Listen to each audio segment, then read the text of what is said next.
This is the most important advantage for me that we get from PMP. PMP is a very difficult exam, guys. And I keep repeating this always that it is prestigious because to get that pass mark, to get that pass message on your screen after you have given the exam, you will have to transform yourself into a better manager. The process itself is designed so well that any candidate cannot just pass the PMP without changing his mindset to a project manager's mindset.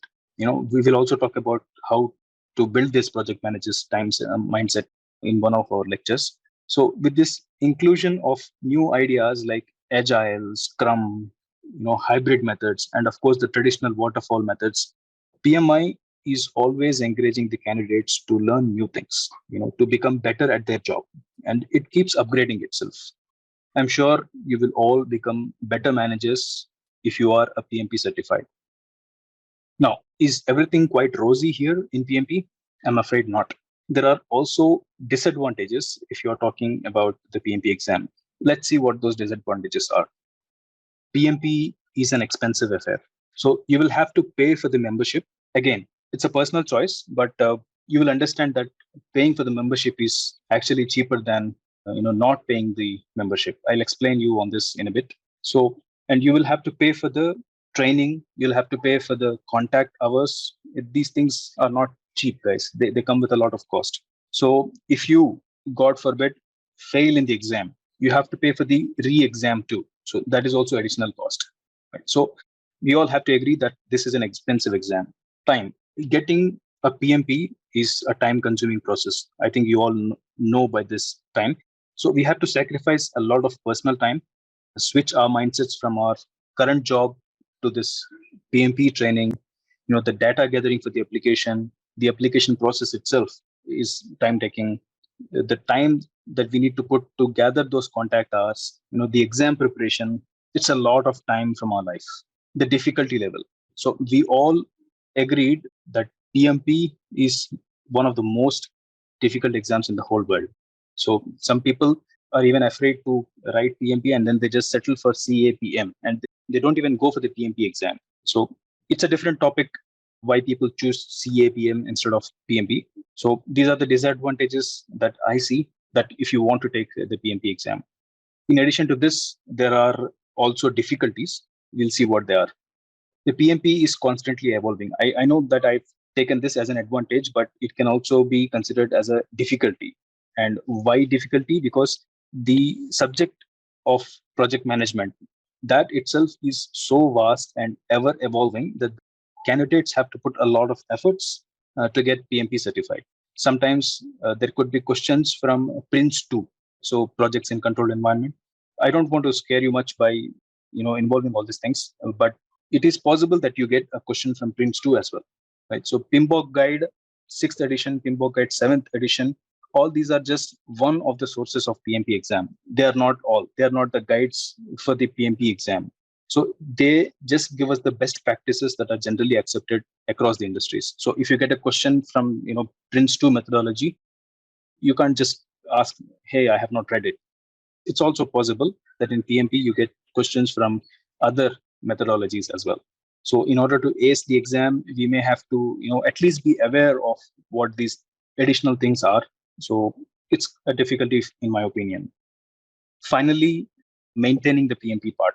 The PMP exam you pass is valid only for 3 years. So to maintain your PMP certification after 3 years, you have to prove to PMI that you are still active or you were still active in those 3 years of PMP certification. To prove this, what we should do, we have to submit a total of 60 PDUs, right? These PDUs are that you have either taught for 60 hours or you have taken the classes for 60 hours.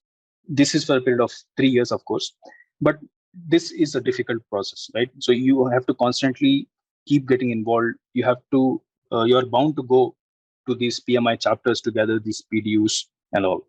So guys, my intention is not to scare you off with the disadvantages and difficulties. I'm sure many of you already know these things and still decided to move ahead with PMP. So that is the most important part. Every exam is difficult, not just this. CAPM is also difficult. So only after we pass these difficulties, we get the real satisfaction, the real pride of passing the exam. So Don't be afraid of the disadvantages and difficulties. PMP is for you. So with that said, let's move to our next topic, things we need for the application. In this topic, let's understand what education and experience we will need to apply for PMP. If you have 4-year full-time bachelor's degree or above, like master's or a doctorate from a university, you will need 35 contact hours. These are professional education on project management. Contact hours means something professional about project management that you have learned in a professional classroom. And in addition to that, you need 3 years or 36 months of work experience in any field. There is no restriction on the field.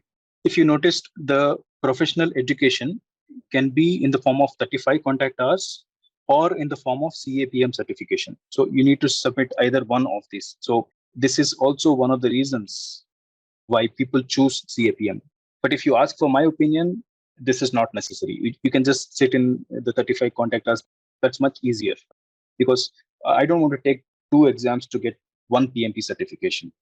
So, but it's totally up to your choice. If you want to go this way by writing the CAPM exam, it's totally up to you.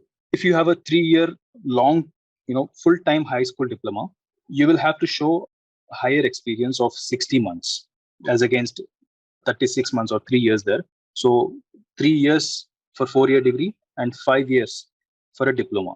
Now in India, some of the degrees are 3 years, like BSc, BCom, they're all finished in 3 years. Now you may ask whether can we consider this as a degree? And the answer is yes. Either a 3-year degree or a 4-year degree in India, you are allowed to show it as a 4-year degree only. And you just have to show an experience of 3 years, right? You don't have to wait for 5 years if you are a 3-year degree holder. And this might not be the case in, let's say, Americas or Europe, because their degree means a 4-year course, right? So the basic thing is that you need to have a certificate which is awarded by recognized institution. The next thing is experience. Do not worry if you're not a project manager in your current role, you are still eligible for this application. You have to lead the project and you don't have to lead the people, right? So also the team size, the value of the project, it all doesn't matter. But you need to be aware of this because you have to enter these details in the application. If your project cost is less or if your team size is too small, it doesn't matter for the application. You will still be considered as a candidate. And as I told you earlier, you don't have to be PMI member to apply for the PMP exam. So all these things are written here. Next thing is cost. Let's see how much we need to pay for the exam. If you are a PMI member, your total cost of the application is going to be 34,194 Indian rupees when I checked last on 1st of May. This cost keeps changing because this cost is usually in US dollars and then the exchange rate keeps changing every day. So as on 1st March 2022, for the PMI members, the exam is going to cost 34,194.